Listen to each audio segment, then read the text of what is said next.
think the thing with Reject as well, then and sure they got to win before they got some points. They put some pressure onto the board, but it needs to be more than pressure. It needs to be more than pressure. You need to keep the pace with the top teams. You got to make a statement on your opening sort of entrance and introduction to this T1 scene. You have to make a statement, and that starts with the journey of 1,000 statements is made, but the journey of a big statement is made with 1,000 smaller statements. Okay, yeah. And beating T1 is the smaller statement. There's a phrase for you. Very confusing one for a non-native English speaker. It's very confusing. I know which of which one it heads to. I love you, no time. Nutmeg. Nutmeg, yeah. Imagine us calling him that now as well. Oh no. That's that'd be mean. That'd be mean. Well, it wouldn't be mean. It'd be funny, but. Also, Fnatic, first team that got absolutely ruled out from making it towards those playoffs. Reject could be the second team if they lose here now. That means that T1 would also be able to confirm themselves if they grab a win here, as they would be back over Cyclops. 12 points should be just enough. So there's quite a lot at stake here. There is a potential rule out from the playoffs. No longer the major. Like, first of all, we would send the #1 team straight to the major. We would. Numbers 2 to 4 would be taken on 2 to 4 from APAC South, and the top 2 from the Asia. What's this? APAC South, the Asia Nationals, Southeast Asia. There we go. That's no longer the case. It's top 4 of APAC North, top 4 of APAC South. Both those teams, or all 8 of those teams, will be playing in those playoffs, and the top 4 will be making it to the major. So, no more direct qualification, maybe to the upsetting of Damwon Kia. What are you humming about? They're entirely locking off the rotation there onto Kitchen and towards Zulu. There's sort of, I guess I'll see if they do the hatch in the end and they try and just keep it, or if they're going to hold it as a rotate, because they've now opened the hatch above. But obviously that hatch above now, you're giving yourself angles, but they're going to open it. They've got to. There's got to be a way out with that M870 once again. The hatch. The hatch is the way out for Salty. Yeah, but I think they want to do this just to make sure that, first of all, if they lose this area, often what you see is the sledge starts opening up. It's a quick rotation into the kitchen, which is then a quick rotation into the meeting. By keeping this close, you force them to use Heart Breach. And if they don't do that, they waste about 20 seconds to get from place A to B, which might be the difference maker in the end here. And as long as he can stay alive, I mean, he has the M870 shotgun. He can hold the big window for any jump-ins to shut them out. So with that, the top floor is relatively well under control as well. Pressure either side of Zulu here. You can see Mephi's stacked up and they're getting some control over Kitchen. They'll have a free reign in that space as soon as they've got clarity that nobody's upstairs, which they have that player going for the check. Now there's a rotation and a drop. The MA70 fadeaway is able to open us up here. Rikaze is that first off the board. And Salty, once again, he's pulling out these plays that since day one have just been fun to watch. Probably had not expected an M870 to try and challenge him through the opening he had just made, but T1 is not getting slowed down too much. They continue opening up these hatches. We do see some rotates back towards the side on Reject. Player on Harry Potter, I'm not quite sure. Salty is trying to make his way back up top towards the CCTV area, but Crazy Boy definitely taking some small amounts of pressure here. You have him at the top of the freezer stair, still in a position where he could go for a bit of a late flank. He's holding close to the M870. His second player comes around the corner, finds Mephi as well, and that's a double kill for him with that M870 as he's retaking the top floor. I mean, this is a player that's having a full fun explore of what Oregon offers here, all the way towards the top of the hatch, catches the drone and gets that open, and he doesn't really need to put the intense pressure onto it for now, but the fact that he's sort of there above that hatch means that they can't really play it comfortably. They don't know when they're going to get peeked by an MA70, and you can see them. They're having to reposition. They've still got PJH and Crazy Boy that are trying to get control of that hatch. They've got 11 on the back of the white stairs. He's trying to just pop bullets down towards that front-facing wall. They've got pings coming out towards it, and there's Salty once again. He's waiting and looking, and oh, there's the diffuser, a triple quad with an MA70 as the opening round. And Well, it's locked off with a combination of a final kill on the site and Fresh on the desk going, nah. Imagine the ace with the M870. That would have been surely a first in pro. He's walking out his eyes. He's completely done with it. He's not having it. The M870 working wonders there for Reject. They pick up their first offensive round, and I mean, he caught off a lot of people off guard, right? I mean, the first one, the Sledge was just looking through, did not expect the player to drop in, gets that kill. The Twitch afterwards, I believe the Finka now actually, just walking towards the freezer stairs. No information on whether or not he was there. After that, he rotated up, took out a bunch of drones, but also dropped into the meeting. He gets everybody whilst they're not looking at him. The only person that was in an active gunfight here is Arakazi, who dealt quite a bit of damage. But after that, he's been able to pick them up off guard. You see that? Finka just swaps over towards the CCTV. See someone running towards the hatch here. It's also an easy pickup. No one is watching him at that point. And then one through the door, but no one is watching him. He's just allowed to freely get these kills. And a quad kill. I mean, as a team, I would have maybe been like, you know, I mean, you want to get that win, but an M870 ace is also a great way to start off your game. Imagine. I know a lot about Siege and a lot about Comp. Watched it for a long time. Yep. And I haven't seen any of it. I could say I've seen all of it. I've probably seen, 50% of total Comp Siege. But I would still have some confidence saying that if that had come together, that probably would have been the first M870 ace. I have a feeling to say that as well, unless there might have been, M870 recruit rushers. Yeah, maybe in like year one, season one. I'm sure Fabian's like, oh, you won. But I would have some confidence saying that was almost the first ever Comp M870 ace. That's a good Fabian impression there. Thank you. Miss some spice, but we don't. No, I'm a professional. Either way, Reject, they got that first round, but it's not done yet. I mean, it's that basement. It's one of the best defensive sides on the board. So them ripping them apart with an M870 like that, I mean, it might be a great morale boost, but it's not going to be the end of all. Breach will be made, even though there is already a giant hole there. But okay, opens up. Arakazi loses his life. Well, at least they're not going to be able to completely barricade it off again anymore, though, because they have opened up with the hard breach. Was that just a swing onto the... It was a swing, yep. Okay, we always expected this game to be quite aggressive. These two teams, in the way they sometimes structure is, for lack of a better way of putting it, a lack of structure. They throw themselves at the problem and try to get a solution out of it so far. And, it's teething. It's the start of the comp year. Everyone's still trying to make their way through, and it's an aggressive meta. But it's very gun skill capable players here, and... so far, T1, they're trying to find the pace. They're much more grouped up this time. They're in a better position to try and get some trades in. It seems like they're pushing towards an angular focus, as you pointed out before in the previous round. They lost sight of that play of the M870, and here they're making sure at least they're not going to suffer the same thing. But the loss of the Sledge before I think any grenades had actually been rolled out is a bit of a danger. First kill comes in, the plan's attempted as well. Salty coming around the corner with the FO12 is going to get one. Rotates around, wants to go more aggressive, spots the pre-fire to come through, gets a second kill as well. The shotguns absolutely raining Supreme, but didn't know that the plant went down behind the foosball table. And as rotations are being made, PGH gets picked up as well. It's only up to Crazy Boy now in a 1v2 clutch, but the diffuser is stuck in a corner. There is verticality, but Crazy Boy's not going to be able to utilize that for now. He needs to swing around the corner, finds the first, and buys himself some time. The second player is chasing him down, though. He's near the diffuser. Does he have a clue? The pistol is out for no time, but he doesn't seem to be going for the swing yet. It is the Roni. There's only 6 seconds left for him to try and get onto that defuse, and he doesn't pick up the kill. Crazy Boy with an important clutch. But they could have just gone for the stick if they had the cover on point, which was a bit lacking there. And well, T1 still getting away with that round there, but that could have been a reject one as well.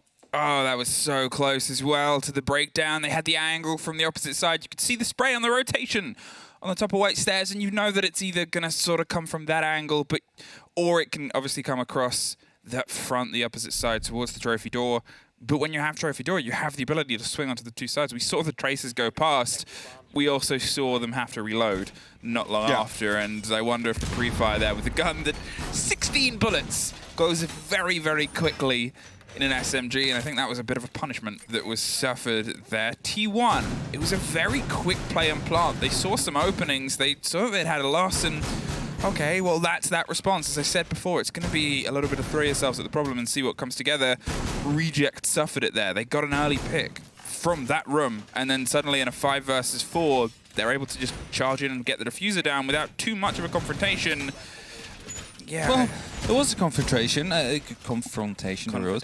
was inside the bedroom with an FO12 that suddenly just ran in and got a double kill, but it was not enough to stop it.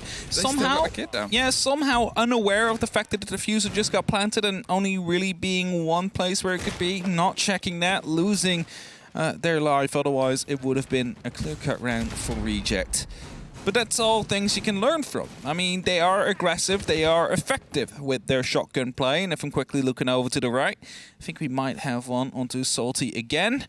I think he's going to struggle to put it down.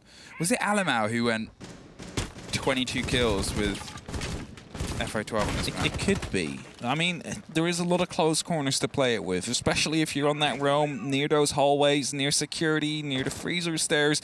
There's just so much you can do. Mephi, you got to be very careful here. They were able to pick up a fairly early kill from this exact same angle before. Seems like Reject is not going for it now, however. It's also a little bit of an exploration down below, looking to go maybe for a jump out onto this balcony.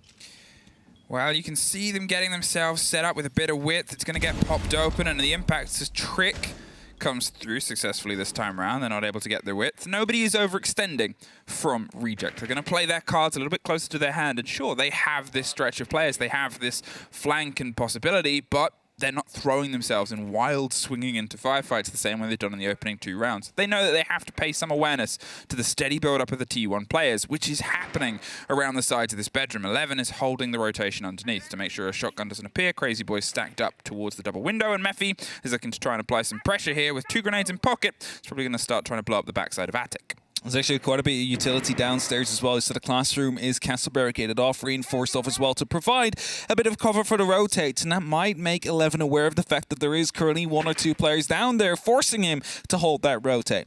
BGH just checked that very close corner, knows that is going to be safe. That is 1 step further into the actual side to go for a plant. That grenade bounced almost a bit too close for PGH's cover there.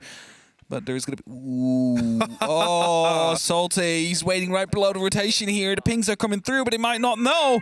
Mephi, if you swing over, you're going to lose your life. No, he opens up. And Mephi is too quick on the trigger, finds him. And it's an entry here for T1. Well, now they can try and push behind it, but they don't have that vertical control. And if you look across the floor, it's littered with holes. So Candy's going to see if he can try, but it's 11 on the door that locks him out. Now, where can you try and swing to? They don't have the read, don't have the call, and have themselves in a worse position than the last time a 5 versus 1 sprays up the white stairs. They know exactly where he is, and again, not many bullets in that gun and not many things you can see when you're entirely flashed out. This is likely going to be a team talk here. You can see them sort of pulling themselves back. There's nowhere really to go. The other side of Zulu is cut off as well. You are caught in a T1 trap, and here you played yourself a little bit more placid, and there was the potential moment of Salty to pop off. It was a gambit and a bit of breakdancing with an FO12, but it probably wasn't going to lead to anything. T1 will get this round and pull themselves back into the lead, but as we said at the beginning of the day, Oregon is a very balanced map. So, this is far from over. It's far from over indeed. And as the time runs out there, it is T1 that brings it home. Of course, not the flawless. So the Hibana get killed earlier on. And oh, there it is. The kill comes true. And that is certainly a 2-1. It could have been a 2-1, however, for the side of Reject, especially with how round number 2 went. They could have been able to turn that around if there was a little bit more awareness. So there's no need to panic yet. And as we're headed towards the laundry room, we are going to be seeing them back in that basement where they were so effective with that M870 shotgun. Doesn't seem to be coming out this time unless Jaeger is going to be bringing this. I might be bringing the FO12 still because they have been quite a big fan of it. Quickly looking over, I believe it was indeed the FO12 shotgun. That would mean there's 3 shotguns on the board. 4 actually. The IT-12S on the board. Either way. Default setup being made. And Reject this time not going to be completely able to rely upon an M870 quad kill, as I believe they're not quite setting up the same way in CCTV with the reinforcement, with the mute jammers. Instead, they're going to be more onto the actual side. They saw there was some weaknesses there, really relied on that player up there, the M870. and realize that they cannot do that again. So the hatch this time gets reinforced off rather than opened and played. So that mute jammer might have actually caught a Twitch drone there. I'm not quite sure.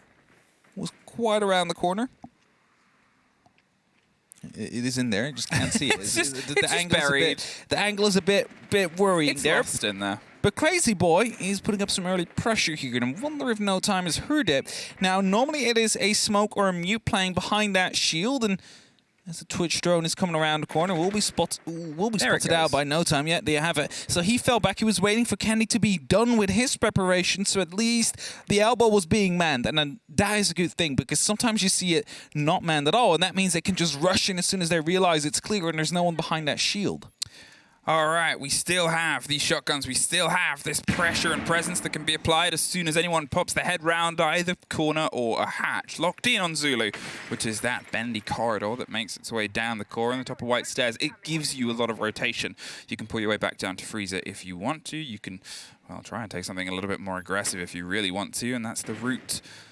It's down to you, but it's based on the pressure that's applied against you, and here it is on the bottom of the tower. He's just swinging his way up the stairs and making sure that he can kind of keep them guessing. If you get a lucky timing off here, well, it's monumental to get that first pick. But you also have that ADS, that mute jammer. You need to make sure you play to your advantage. Yeah, probably not going to put your head up there again in a second. Now, there was a C4 earlier that popped, and it might have been for a bit of a distraction. Don't know quite where it popped off. I believe that might have been the T2 area. Is that 2 shotguns? No, it's not 2 shotguns. It's 1 shotgun and then 416 right behind him. Not so the M870. Going to be able to put up quite some calibers, the attacker. So there it is. It's T3. So they hope someone was repelling in. Not the case, of course, but it will still distract them just a little tiny bit there. As now the first floor is being taken into control by T1. Hatches will start opening up, and that means that an execute is very near, but they just need to get themselves into the right positions. And as a rotate comes around towards blue, Candy is in an absolute... Wait, Mafia already all the way downstairs? The pillar is not being watched at all, and this gives him just free entry into the sides. Yeah, that's it. He's able to get himself all the way into E-Box, but he's locked out by Salty with a pop-off. There's the response, the return. Arakaze has that angle. They're no longer suffering single picks, but the big rotation is coming behind them with the FO12, and the timing is something that works in their favor. They've got to see if they can try and get this landed. There's PJH and Crazy Boy getting one apiece. Take bites back and buys some time, but Arakaze instantly catches that Ella sneaking around on the back door, leaves just the mirror. A C4 in pocket.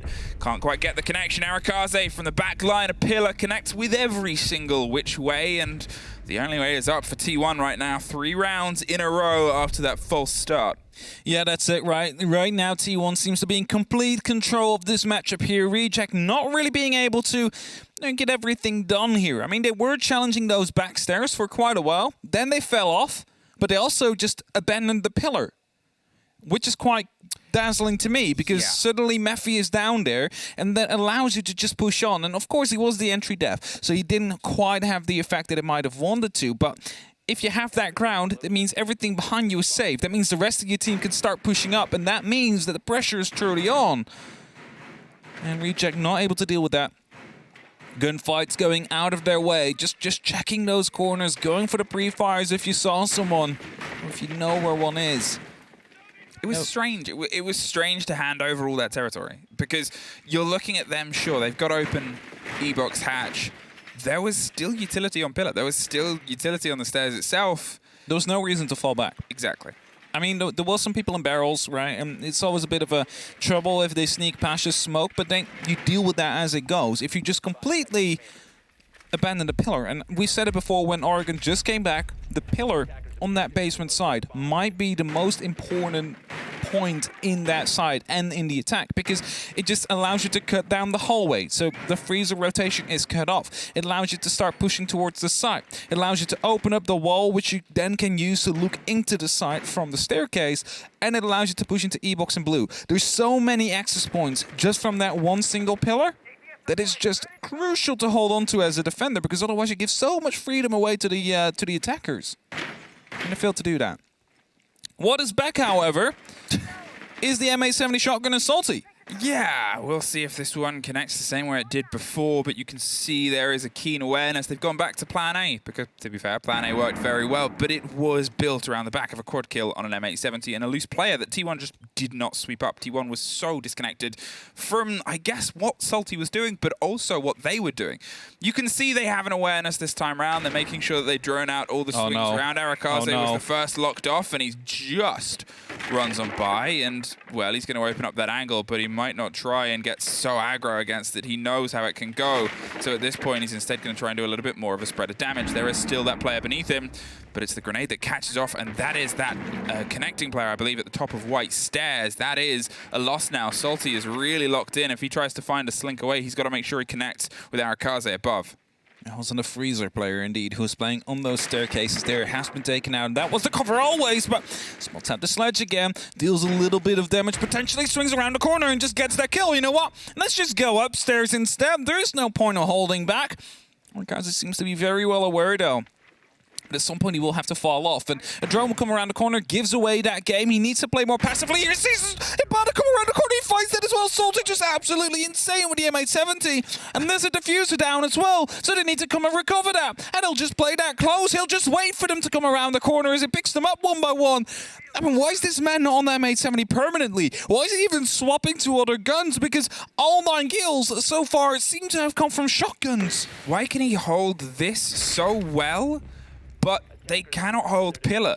They're so much more dedicated to these points and positions that just aren't, I guess, around the site. If you had him doing those sort of bits with a similar sort of gun or just something that he's comfortable with on a Pillar site, even if he just holds out for the extra 20 seconds, that could convert that round before into something way more successful. Here, he's done the groundwork, but he's done it so much further away, sure, but it was built on movement. It was built on creativity. It was built on sort of adapting to the pressure that was coming from, and that is exactly the sort of player that you need in those power positions. There's still a bit of a pop of pressure. There's a run and a rush of blue here, trying to get themselves in to get the plant down. Crazy Boy suffers and is dropped as he tries to burn through the fire. There is a quick pickup with a shotgun. Arakaze puts us into a 1 versus 1, but it is no time. That just catches just a little bit extra time at the end there to find another round for Reject. 3-2.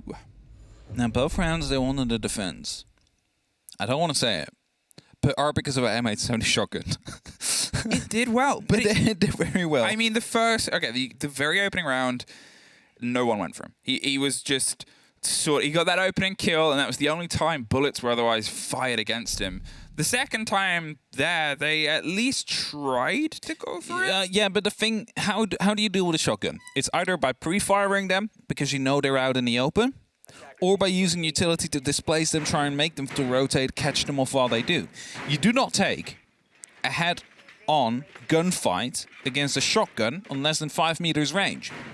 Everybody here knows how to point and click. That's because they are pro players, right? It's what they do for a living. It's the top of the list of things that you have to tick before you're allowed to play. And you have an M870, which one-shots point and click, right? Great at point and click. Yeah, so it's a very great gun for the point and click adventure game that Salty was playing. So why do you take the gunfights 1-on-1-on-1? Why do you go 1-on-1? Why do you not try and pre-fire? First of all, you have more fire capabilities than he has with that shotgun. You also have grenades. You also have flashbangs. You also have other pieces of utility that, you know, might have been a great way to use and get rid of him, but none of that done, and that allows him to pick up a second round with the M870. Good news for T1 though, he's back on the MP5, so that means they do not really have to worry about those one-shots coming in from just a quick pump. Well, he's holding close here. He's waiting to see if he can get the strike. And just hoping a head pops round wider and wider. But he doesn't quite get the full connection. Maffy with a gun that just keeps going. And now they can try and build behind it. They went for that early strike. There is such an aggressive position here played by that player, and they know they've got his number. He has to just sort of sit and wait, and somehow is able to slink his way out of there. Take, they really had his number for a second, and he has that Twitch drone as it goes for an aggressive zap on him. They've forced him into a different position, but with Candy holding this angle and with still some aggression below, I mean, it's just a 5 versus 4, but T1 haven't technically made a huge gain in terms of the building yet. No, they haven't yet, and they're only now trying to get rid of any piece of utility or player that is close on that reinforced wall. Doesn't seem to be there, and now it is going to be a gas canister that pops off. It's supposed to stop them from truly moving in, but with the opening that is already there, they do not necessarily need to get the heart breach on. It would always be nice, you open yourself up a little bit of a wider angle. Need to be very careful there. What are you doing? You just got spotted, you pull out the grenade, and Kenny just sneaks by, picks up the kill, and somehow survives. It's the first time we've seen them hold onto trophy like this as well. Usually they've just sort of handed over as free territory, and they've read that T1 has read that, who have pretty much continually just swanned their way into the bedroom and gotten the control that way. This time, the response from Reject has been a little bit more forthright. They've made sure that as soon as anyone is trying to get control of bedroom, there's at least some pressure inside trophy that has to be cleared. Still ping, still pressure, and still a little bit of cold feet here from T1 that are trying to funnel their way in. Nikki has this close quarters. As soon as someone tries to enter and from walk-in, they're going to get dropped, and there's not really much Crazy Boy can do here because, well, nobody else is moving into the angle. They're happy to sit here, Reject, and wait for the pressure to come to them. There is a lot of drones left on the side of T1, but none of them seem to be currently in a position where they can stop this from happening. And as the far breach gets opened up, that's the moment to swap towards the SMG because, you know, it's a bit further now, about 2 meters. That might just be the difference maker there, but as the smoke pops in, it will force them to at least hold off for a little bit longer here. They're holding tight. Someone in the meantime coming from above, but decides that it's time to go back up towards the armory stairs. A smoke canister will stop them from truly pushing in, but Take just swings around the corner at the same time the nitro pops, and they will find a kill there. Very clever play there. Made sure they had a response to the smoke. It was doubled down, and as I said, this lockout is starting to lock in. T1, 10 seconds, and suddenly a 3 versus 1. They just need to try and find that diffuser plant. The cover is over on Trophy Door, though. 11 has the angle when they needed it most, and this is what we talked about before, and the attackers show how to hold it. Just saw a couple of pixels overhead. All they needed, 4-2. T1 have been able to take the pace here onto their half, and now it's time to see if they can try and hold on, because Reject started to learn some lessons there. This might be where it ends very quickly, though, Emmy, because the 2 rounds that Reject have been able to win both came down to a player playing with a shotgun that they were unable to deal with. Right, they were hunting them down one by one. Yep. That is what basically dissected them from winning those rounds. Now it's T1 on their defense. It is Reject coming into the attack, and they might be a bit more successful if they are the hunted rather than the hunters in such a situation here, because now they get to play these close kind of angles. 11 also picking up the Thorn, but not with the M870, using the 50 cal Uzi. Still a hard-hitting gun. It's very satisfying to play with, actually. Candy with that drone. He's knowing exactly what's going on. He's not daring to move. Afraid of making a noise there. Yeah, you just gotta hide. See, Levin seems to be aware that there is a drone, though. Smells it. Was looking around, couldn't find it, so proceeds to continue with the setup. And this is where we get to see it. Reject, you need to win most of your attacks here. You need to win 5 if you want to lock it off straight away. Or 4 if you want to push for OT and at least pick up a point here against T1. And you need points. Anything less than, well, even 2 wouldn't be enough. Then they need a full 3 if they want to be in the fight for the playoffs. Anything less is going to be ending that run for at least this stage. So, can we get a little bit of that pace that they opened up with on their defense here? Salty is looking for the fight over the top run. It's start on the top floor with Dorms being that opening point of pressure, and they're going to see if they can try and go for what is a pretty standard and straightforward. At least they're eyeing up what was walking, but maybe slightly changing their mind here. They do obviously have the capabilities of the Heartbreach. They've got the Twitch as well, which has been pretty constant. There's mute jammers that'll just stop this, but a well-placed grenade should clear anything that would otherwise stop the run through against this wall. And there's the burn, the flashes, there's the ADS is caught out, and there's the roll of a grenade.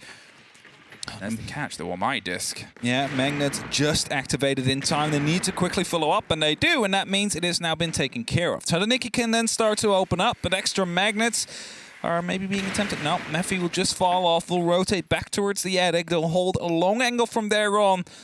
Crazy Boy manages to get close towards the white stairs, or PGH for that matter. They might be able to find some success there as well, but Salty, he's playing on this angle watch here, spots out Crazy Boy, but he gives away his position as a result, and he needs to slightly rotate around. Goes for another tight angle, spots out a player, but the pre-fire misses, and now they definitely know Salty's on this big window here.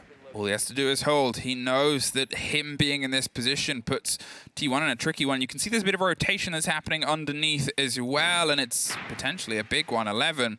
He's eyeing himself up in case someone goes for a bit of a plant. They're trying to work out where the kit is, but with the work, as I said, done on walk-in, that is entirely where they're focusing themselves. Tadaniki is just going to ping out that player on that corner there, making sure they have that awareness, drop the diffuser, and just goes for the firefight themselves. Drive in, go back, recollect. They had an idea, and Arakaze has a response. The instant trades are popping off either side. Salty, in the meantime, has popped his way inside the site. It's a 2 versus 3.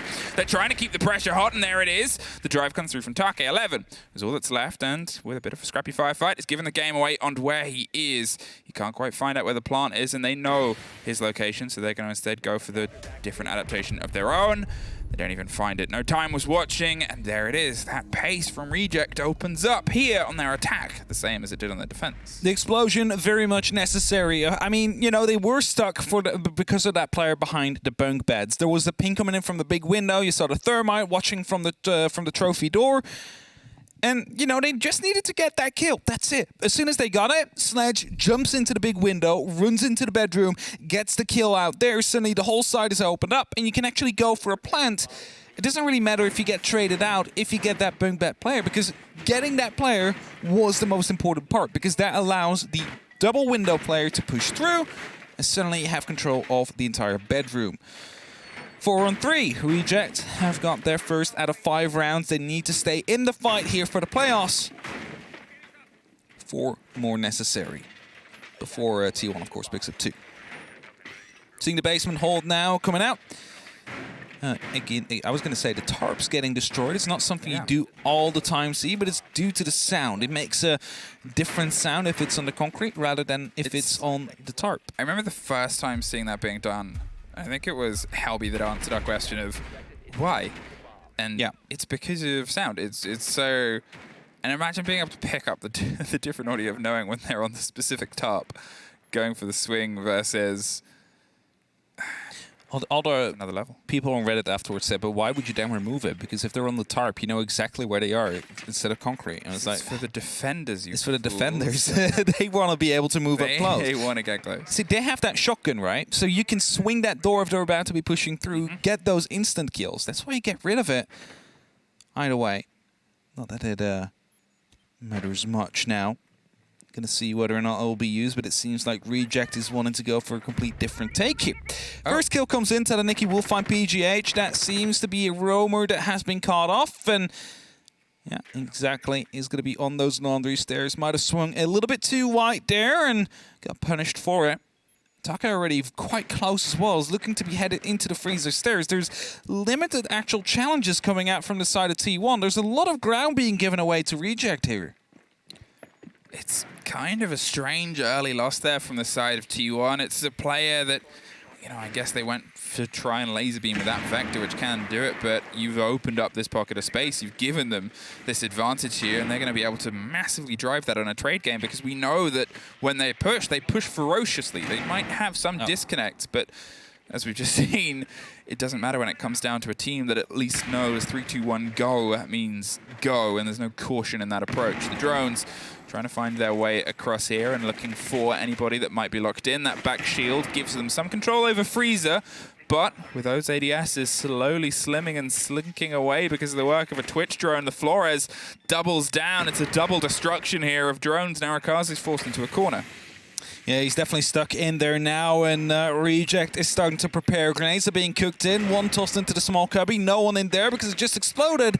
They know that's going to be safe. A second one will be tossed into the hallway. Might find a Jaeger there. Mephi just runs away in time. Not properly cooked by Salty there. That could have been a very important kill, and opening up basically the freezer to be taken by the side of Reject. The time, 40 seconds, is slowly starting to, well, run out here, and it seems like a hatch drop is on the process here. Candy is inside blue, needs to be very careful, but 11 from Harry Potter gets the first clean kill, finds a second as well.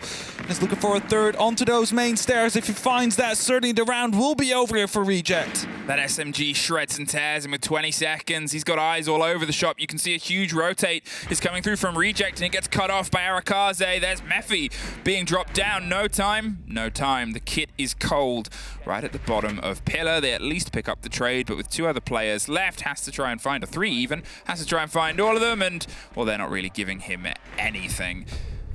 T1, they're able to just keep that 2-round buffer, 5-3. They're making sure they have a stretch here, but are they going to return up? And again, We just told him no. He's listening. yeah, I know he's listening. Whatever. Doesn't matter. That's in a the end. reject timeout. It wasn't a T1 tactical. We're ahead. Let's talk about it. Timeout. It was a reject timeout. Okay, well, I mean, that happens as well. It happens. It's not the most egregious thing. So we don't have the tactical timeout in that No. case. It's just a single tactical timeout, but both wanted to call it. But probably reject was earlier, so it's going to be counting as that. Either way, we are headed into the first floors. Not headed straight up to the back again. Probably want to sail this one through first, then go down to the basement. The thing about it, though, for reject is they need to win every site now. They need to win all 3 if they want to be making it to playoffs. There's, of course, more at stake for reject. There's also relegations at the end of the year, so maybe they're already with their hands, all right, we won't make the playoffs. Let's just get as many points as we possibly can out of this, which, you know, they have the access to right now, because you can lose an extra round if you want to not play one of the sides. So it's literally what it will be. We don't know yet. Maybe they'll still be in. Maybe they'll go out at the end of it. We'll find out. Either way, reject still in the attack, and we've seen their explosions worked out quite well. So let's see if we can get some more of that.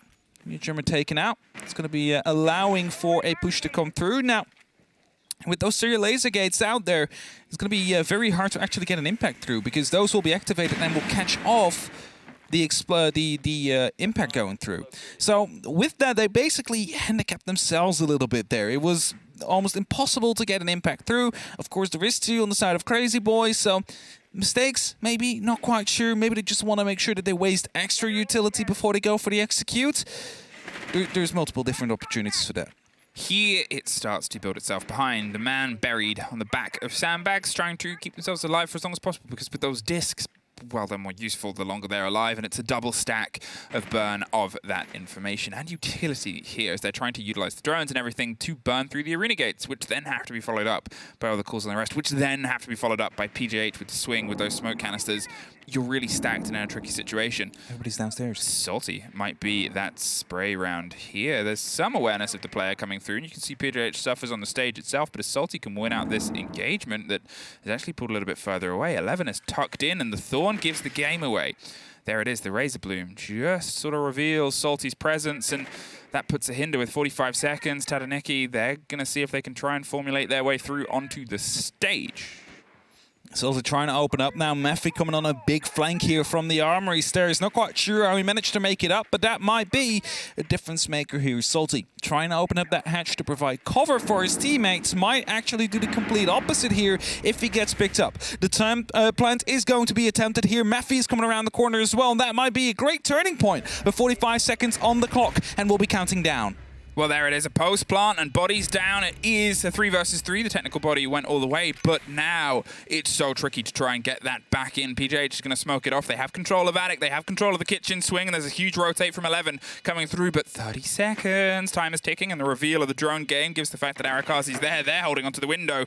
They're able to actually slip past, but they reconvene on the door. Arakazi's trying to go for the retake. 17 seconds, and still with some pressure onto the tower itself, and still with that hold from above. They're going to try and long arm it. They're breaking the hatch, and that's an important take there. It's all down to no time, but he has no time. Sprays through both! No time, and there it is. Pulls themselves out, clutches it for reject, and a huge double kill. They should have been aware as well that he was outside. The bug was spotted earlier on. Maybe you should have taken that fight a bit more aggressively towards the door. Stop him from what he just did there. The double spray down. And of course, the time, it was still running down, but 5 seconds left on the clock as soon as he got the the counter defusal, which means there is no time for anybody else to get back on it. And that means reject now 5-4. Gives them a little bit back into this game here. 3 more rounds, and the dream is still alive to reach the playoffs. But Arakazi here, this was, first of all, important. The hatch opened up, let them know one was still up there. At this point, I thought, okay, they should be able to have this. It's just no time here. But no time made sure that there was no time left for T1. As he picked up the counter defusal there, and Player still on the staircase, just too late to actually try and challenge back. Oh, it was close though. T1, it was so close to putting herself onto map point and guaranteeing a point, but you do not have the one site you've been able to take on your defense so far. You're going to return to dorms where things fell apart suddenly.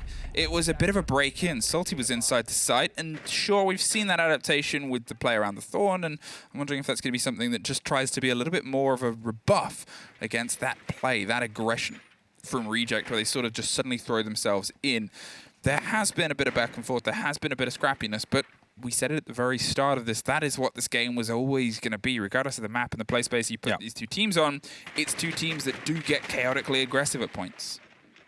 Quick entry here from the Twitch drone is going to be able to take so much utility. Just look at that, two Mew Jammers and an ADS. A third one is going to get spotted, but the Twitch drone will fall eventually. But did its job there is basically suddenly make the trophy door a lot weaker for Decider T1. Drones can now go through, grenades can do as well, and well, the opening up on the game's wall is also able to be made due to that single Twitch drone. So good stuff from Candy there. Let's see what else he can pick up. He still has a second drone, of course, so might be able to find the remaining ADSs that are placed on the top of white if he is successful. Now, there is the break onto walk in, and there's the hold of Candy to make sure nobody goes for a quick swing. The position that PJH is playing was actually handed over by T1 last time, and it's a little bit dangerous to sort of play if they have the awareness. You don't have the ADS as well. It just takes a well-placed grenade to instantly pluck that player out of this round.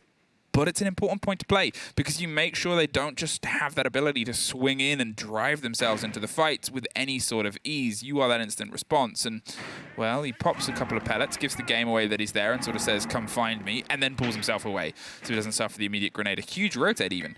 He's gone all the way back round. Mephi loses his shield, but it gives them control and gives them the pressure onto the other shield. I've no clue how he lived there. It exploded right over his head. Either way, they are alive, and Salty from the window is going to be able to take out one. It opens up, and a second one. No Time finds one more. He slides them up here, finds a second. Somehow the third escapes, but the plant can start to happen soon. Smoke canisters are being tossed in literally everywhere. PGH on the huge flank doesn't spot Candy in the corner.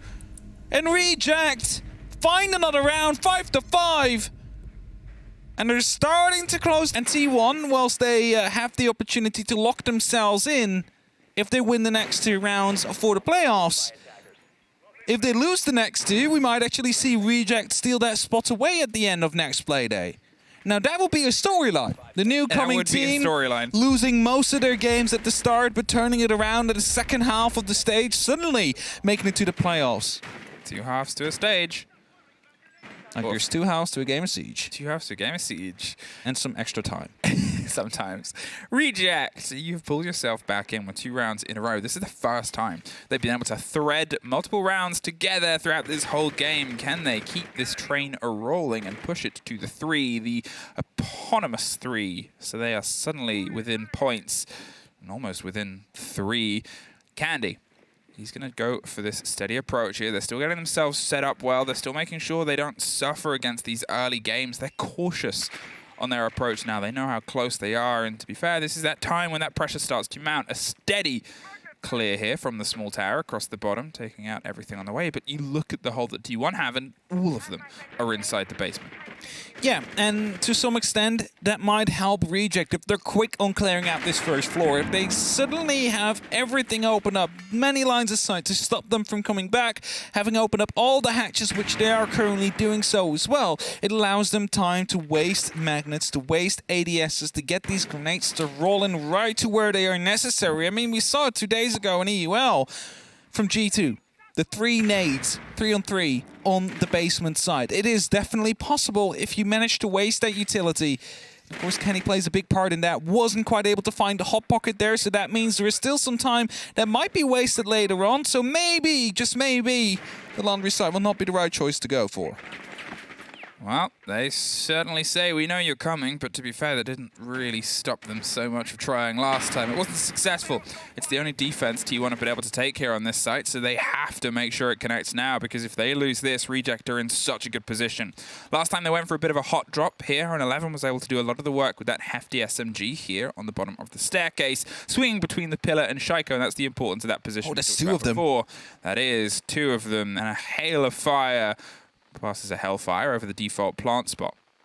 Well placed there from the RC Retiro. Is going to be saving quite a bit of time here for the side of Reject. And look at Salty. He's quite close up already. The smoke canister will deal some tick damage though, but this grenade coming around the corner is going to give his position away for sure.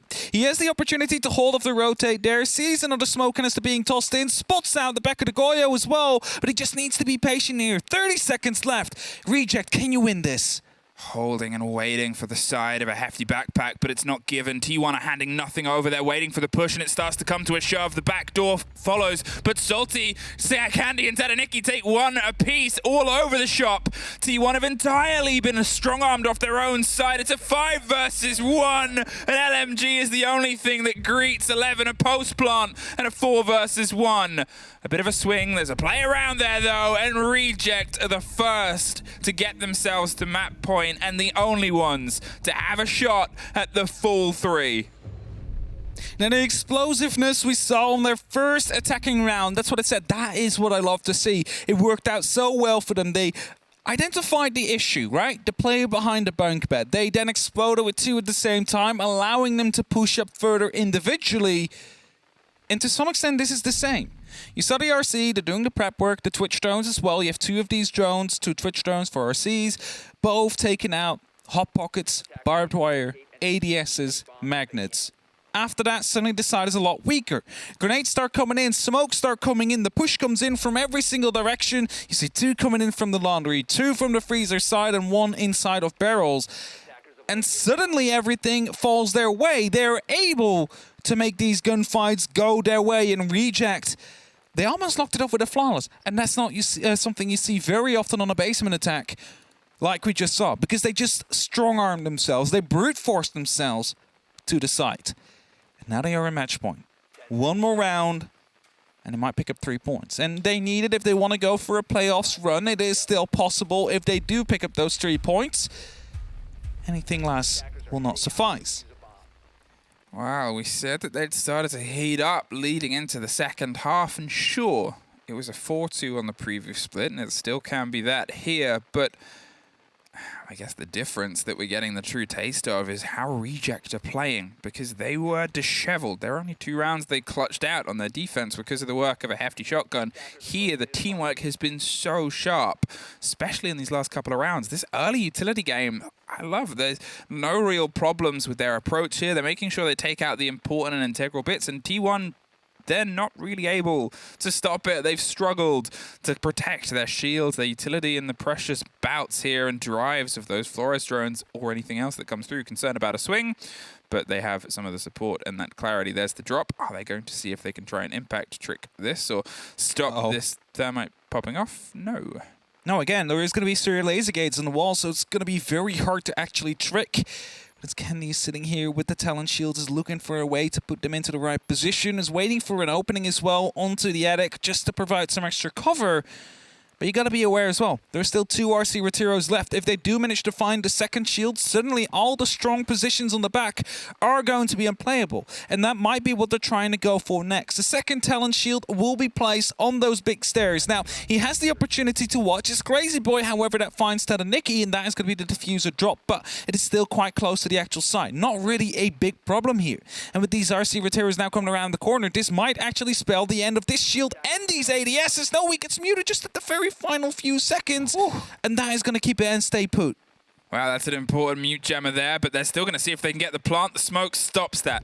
Able to just get the catch. The gates get reactivated, and Mephi does too. Salty off the board, a huge player removed from this confrontation. The grenades are gone as well, and No Time suddenly finds himself well, in a bit of a tricky situation. He was the clutch out of this previously, but they had a post-plant last time round. The Ossa shield is placed aggressively. There's another canister there, but they're not overextending. Take at least finds the header, Crazy Boy, on the swing round, and the pre-fires are still trying to connect with that other player on the back line of the shield, but again, they're making sure they don't suffer it. Another canister, and that's to try and stop the smoke getting the full play, but you're looking at about 40 seconds, about the chance here. They're just going to ping it off. They're keeping the cover. They're pre-firing with that LMG. That's what it's built for, and there it is over the top. No Time gets that cover. No Time gets all the cover. It's a 3 versus 1. Out of nowhere, a huge play by Reject, and T1, Mephi is just pinging shots, hoping to get a connection. They've pulled back. They learned their lesson of how they almost dropped it before, and they had way less to work with. There's at least a catch. There's at least a player off the board here, but you have Take, you have No Time, who clutched this out by himself before with a hefty double kill and a swing round. Mephi is blind and making his way across. Gonna see if he can bait the first swing, the long arm, but Take has it. Reject have it. 3 points against the odds. Very well played by them there, and I have to give them credit for how quick that last attack was.